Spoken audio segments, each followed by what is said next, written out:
Hello, it's Fred Dinenage. Thank you very much for being there for me. We're talking about TV and radio. How do you get in? And I've explained to you that both ITV and BBC run training schemes, which are really good if you can get on one of those. Otherwise, the local radio is a good place to start, local newspapers, or if you can get into commercial radio in whatever capacity, do it. Do whatever it takes to get in. But the most important thing is to be persistent, Decide what it is you want to do, whether you want to be a journalist or a production man or you want to be a presenter. Decide what companies you want to work for and go for them. And if you don't get a response, send them another email or letter until eventually, hopefully, they'll give in and let you in. And there's a great example of this. I'm currently doing on Saturday afternoons a radio show for BBC Radio Solid. And I get some wonderful, that's in the south of England, I get some wonderful guests on. And one of the guests I had on very recently was a lovely lady called Diane Keane. Now, Diane Keane worked with me on the very first programme I ever did for Southern Television. It was a teenage magazine programme. It was 1964. It was called Three Go Round. She wasn't the first presenter we had on the programme. There were two presenters with me, Jane Sinclair and Britt Allcroft, two lovely ladies.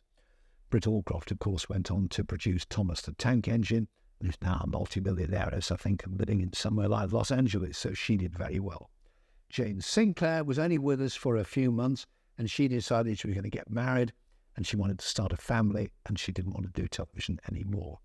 So, on the programme, we said, look, Jane's leaving us very soon. Would you like to come and work on Three Go Round? Well, we had a tremendous response, as you can imagine.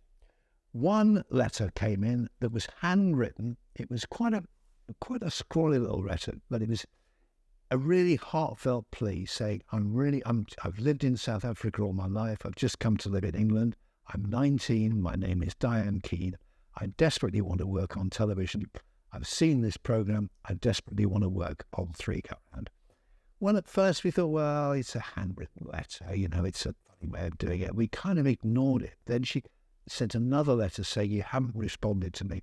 I desperately want to give me a chance. She said, give me a chance. She was being really persistent.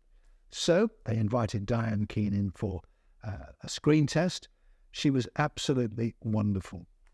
She stayed with us. She was on the programme Three Go Round, left us to do bigger and better things. She decided she wanted to be an actress and a singer. She made a record. It was called Sally Go Round the Roses. That was in about 1965, I think. She appeared in so many television programmes, dramas and situation comedies, all the way through the rest of the 60s, the 70s, the 80s, the 90s, and most recently she had a long spell in Doctors on BBC One. So Diane Keane has had an incredibly long career in TV and radio and theatre as well. She's done an awful lot of live theatre, and all because at the very start of it all, she was persistent. She wouldn't take no for an answer. And when she didn't get the response she was looking for, she was straight in and said, come on, give me a chance. We did. And she's had a whole wonderful career out of it. It doesn't always work. I mean, I decided at the age of about 16, I desperately wanted to be a professional footballer. So I wrote to Aston Villa Football Club in Birmingham and said, I want a trial. Give me a trial, please. No response at all. So I wrote again, being persistent. Give me a trial. I'm a really good left back. Eventually, I got a letter back from Aston Villa saying, yes, we are having a trial. We're trialling a lot of young players. Come along on this date. So I turned up, and there were 21 other lads being trialled as well as me. 2 teams of 11. And we're being watched by the Aston Villa manager, Joe Mercer. So it was important to impress Mr. Mercer to get another trial and hopefully go and have a career in professional football. First minute of the game, the ball came flying harmlessly across the face of our goal. It was going to go out for a goal kick. And I thought, this is my chance to impress Mr. Mercer. I should have let the ball go out, but I thought, no, I want to show off here. So I tried a Pelé-style overhead kick. The ball flew in off my boot into my own net at about 90 miles an hour, and we were a goal down. Everybody was shouting at me and cross at me. And at the end of the game, Mr. Mercer, Joe Mercer, invited several players back for another trial, but I wasn't one of them.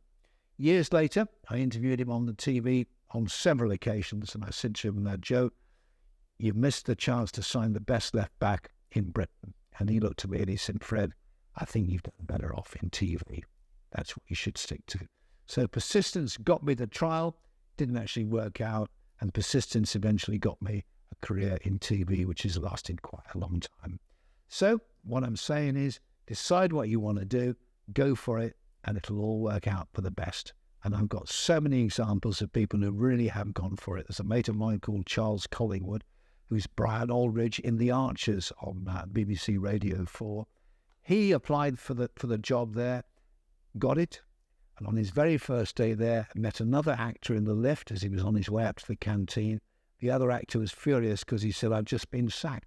When Charles got to the canteen, he said, I've just seen so-and-so and so-and-so. He's very unhappy. And the other actor said, yes, he would be. You've got this job. That's life. It's tough at the top, but always have a go. And that's